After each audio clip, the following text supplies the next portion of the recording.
मित्रांनो, श्री स्वामी समर्थ. मित्रांनो, माझे मोठे आणि माझे मोठे वडील आहेत.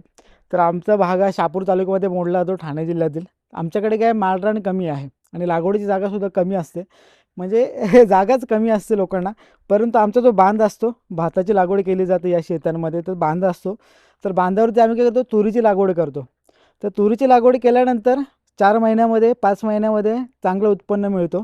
तर आपण आता एक छोटीशी माहिती घेऊया. माझे मोठे आणि मोठ्या बाबांचं तुरीचं लागवडीचं काम चालू आहे. तर आपण त्यांना विचारूया कशा प्रकारे लागवड करता, कोणतं बियाणं आहे, काय काय त्याच्यामध्ये खत टाकलेलं आहे, त्यांनी शेणखत वापरलेलं आहे की रासायनिक खत वापरलेलं आहे. चला आपण बघूया त्यांची लागवड करण्याची पद्धत कशी आहे. कारण मी दरवर्षी बघतो की चांगलं उत्पन्न घेतो आम्ही. परंतु आता ही जी माहिती आहे ते आपल्या शहापूर, मुरबाड, भिवंडी या भागामध्ये पोहोचली पाहिजे. कारण आपल्याकडे बांधच आहेत तुरीची लागवड करण्यासाठी. तर चला या. तर माझे मोठे आहे. मोठे, काय चालू आहे तुझं? तुरी लावते. तुरी लावते. हं. हां. तर मग काय आहे हे तुरीचं बियाणं आहे, तुला माहित आहे का कोणत्या जातीचं आहे? नाही, तर हे कोणत्या जातीचं आहे बियाणं ते आम्हाला माहिती नाही आहे. परंतु ही पिशवी तुम्हाला दिसत असेल. तर हे या पिशवीमध्ये असं कशाला केलेलं आहे सांगशील? माती टाकले, हां. खाटी टाकली. शेण खाटी म्हणजे शेणखत टाकलेलं आहे आणि बुरशीनाशकही टाकलेलं आहे पावडर त्याच्यामध्ये. तर याच्यामध्ये किती बिया लावतेस? 4-5 4-5. 4-5 4-5 अशा. 4-5 बिया लावते. Okay okay.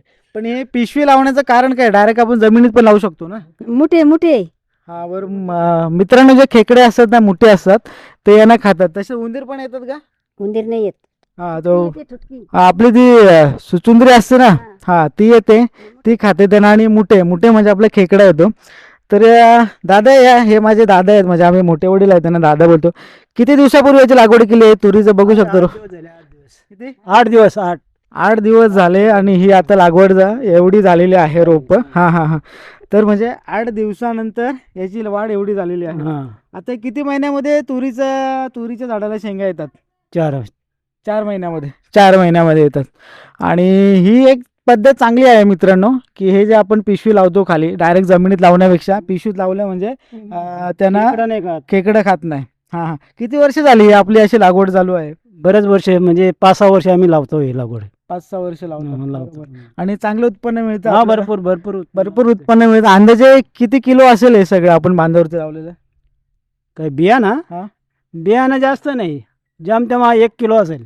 1 किलो बियाणं असेल. हा, 1 किलो. तर 1 किलो मध्ये किती होतात अंदाजे? किती किलो होतात? अंदाजी तरी 1 किलो मध्ये 1 क्विंटल निघेल. 1 किलो मध्ये 100 किलो तूर मिळते. म्हणजे तुरीचं बी मिळतं आपल्याला, तुरीच्या शेंगा मिळतात. हा, एवढं उत्पन्न आपल्याला मिळतं. म्हणजे एक झाड जवळजवळ मला वाटतं 2 ते 3 किलो देत असेल नक्कीच ना? बरोबर, जास्तही देत असेल. तर हे माझ्या मोठे वडील चांगली माहिती त्यांनी आपल्याला दिली, की बघा तुमच्याकडे खेकडे असतील, उंदीर असेल, आपली सुचुंदरी असेल, तर ते जर तुरीचे रोप खात असेल तर हा उपाय चांगला आहे. याच्या प्लॅस्टिकच्या पिशवीमध्ये बियाणे लावायचं आणि याला खालून होल पाडतो का आपण? हा, म्हणजे ही जी काठी टाकले, पिशवी फाडलेली आहे. आपल्याकडे आहे का सॅम्पल तसा? हां.